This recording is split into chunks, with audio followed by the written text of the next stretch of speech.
Waktu dia berhenti nak sambung ke perkataan seterusnya, dia tak Allahumma salli ala sayyidina Muhammad, sambung balik. Tak. Dia nak selawat, dia selawat lah. Selawat lah. Waktu dia baca hadis Nabi tu dia selawat. Orang sebut nama Nabi. Tapi dia tak jadikan benda tu sebagai sulaman kepada perkataan. Sebab itu bukan kaifiat selawat yang betul.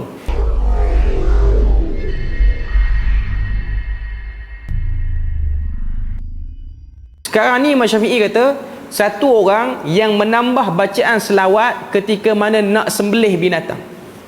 Sembelih binatang ni kena sebut bismillah. Sebelum tu nak selawat, Allahumma salli ala Muhammad, bismillah. Boleh tak boleh? Kata Imam Syafi'i, boleh. Sebab itu petanda orang ada iman. Lalu didatangkan satu hadis, yang mana hadis tu kalau tengok diriwayatkan oleh At-Tabarani, ketika mana Abdul Rahman bin Auf sedang salat. Dia salat awal pada Nabi dan dia tunggu Nabi, sebab dia nak sama dengan Nabi. Waktu dia naik bangkit, dia tunggu Nabi bangkit pada sujud tu lama sangat, sehingga dia timbullah hati dia, Nabi ni dah wafat ke, tak bergerak langsung. Macam tu. Okay. Bila mana dah selesai salat apa semua, dia pun tanya Nabi, ya Rasulullah, tadi aku tunggu kamu lama sangat, kenapa? Nabi kata, ketika mana aku sedang salat, Jibril datang beritahu pada aku, siapa-siapa yang berselawat kepadamu wahai Muhammad, maka Allah Ta'ala akan selawat padanya, akan beri ganjaran pada orang yang berselawat padamu. Lalu aku telah panjangkan sujud aku tu kerana syukur kepada Allah. Itu cerita dia. Lalu Nabi pun sebut dalam hadis tu, hadis riwayat Tabarani tu, siapa yang lupa selawat pada aku, maka Allah Ta'ala lupakannya jalan ke syurga. Okey. Lalu Imam Syafi'i kata, sebahagian orang yang tidak mahu berselawat kerana kelalaian, kerana kerapuhan iman, itu ialah benda yang dibimbangi oleh Imam Syafi'i. Jadi untuk menjadikan satu orang tu sentiasa kuat iman dia, dan petanda kuat iman tu ialah selawat, maka boleh bagi mana-mana orang untuk dia selawat sebelum dia sembelih. Dia tak wajib, dia harus je. Itu kita kena tahu beza dia. Imam Syafi'i nak beritahu, selawat ni tidak ada tempat khusus, tidak ada hari khusus, melainkan hari Jumaat lah. Okay, itu ada arahan untuk berselawat tu apa semua. Okay.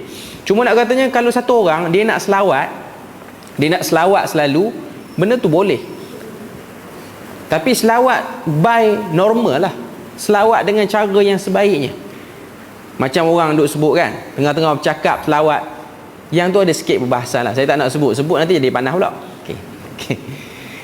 Dia, kalau tengok kan, Nabi ke para sahabat ke dia bercakap, kalau tuan-tuan tengok kan, para ulama dia rakam kata-kata Nabi, dia rakam kata-kata para sahabat. Rakam tu bukan rakam pakai telefon, tulis, catat. Okay. Waktu tulis catat tu, contohlah tabi'in ambil hadis daripada Abu Hurairah. Okay. Abu Hurairah ni memang confirm sayang Nabi. Waktu dia nak manifestasikan sayang dia pada Nabi tu, dia taklah jadi orang yang cakap sepatah Allahumma salli ala sayyidina Muhammad. Bukan macam tu. Lepas tu orang kata apa, antara dia nak sambung perkataan baru dengan perkataan sebelum tu, dia selawat pula tengah tu. Itu bukan yang Imam Syafi'i nak sebut ni. Bukan yang tu. Nanti orang ambil yang ni, dia pelekat situ pula. Okey, bukan. Nak katanya, kalau tak ada apa-apa, habis dah zikir lain kamu buat, habis dah benda lain kamu buat, tiba-tiba kamu nak selawat. Okay. Benda tu boleh, sebab Imam Syafi'i kata itu manifestasi iman, itu tanda orang ada iman. Okay. Tapi kalau dia duk buat macam tu, dia macam benda yang bukan normal, tak normal. Sebab kita tengok para sahabat waktu dia bercakap, dia tak macam tu. Tuan-tuan boleh tengok khutbah Umar Al-Khattab, boleh tengok khutbah Abu Bakar waktu Nabi wafat tu. Hari Nabi wafat tu, bila mana dia tengok Umar ni macam histeria dah, tengok Nabi wafat. Abu Bakar naik, Abu Bakar kata, man kana ya'budu Muhammad fa inna Muhammadun qad mat. Siapa-siapa yang menyembah Muhammad, sesungguhnya Muhammad dah mati. Waktu dia berhenti nak sambung ke perkataan seterusnya, dia tak Allahumma salli ala sayyidina Muhammad, sambung balik. Tak. Dia nak selawat, dia selawat lah. Selawat lah. Waktu dia baca hadis Nabi tu, dia selawat. Orang sebut nama Nabi. Tapi dia tak jadikan benda tu sebagai sulaman kepada perkataan. Sebab itu bukan kaifiat selawat yang betul.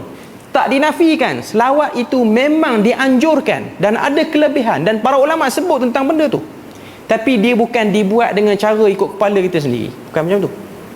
Itu point dia. Jadi Imam Syafi'i kata, satu orang yang nak sembelih dia selawat, boleh, tak ada masalah. Cuma aku tak nak orang yang tak nak selawat tu kerana dia faham lain. Kerana dia rasa selawat tu dia kena pisah dan dia ada gap-gap yang lain, dia ada sempadan-sempadan lain. Bukan. Okay. Jadi Imam Syafi'i dia membenarkan. Tapi orang macam mana pun, dia ada pro dan kontra lah bila mana pendapat ni dikeluarkan. Cuma nak katanya Imam Syafi'i nak kata selawat itu nilai kepada adanya iman. Itu poin dia.